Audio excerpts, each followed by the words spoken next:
Herkese iyi günler arkadaşlar. Bugün sizler için sevilen oyuncularımız Can Yaman ve Demet Özdemir'den çok romantik fotolarını sizler için hazırladık. Onlar Erkenci Kuş dizisinde başrolları paylaşmış ve sevgili olmuştular.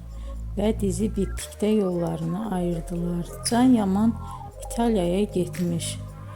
Orada yeni dizide rol almış arkadaşlar. Biz de sizler için onların en romantik karelerini hazırladık.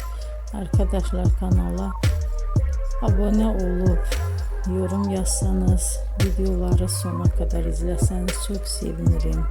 Hoşça kalın. Bizden bu kadar arkadaşlar.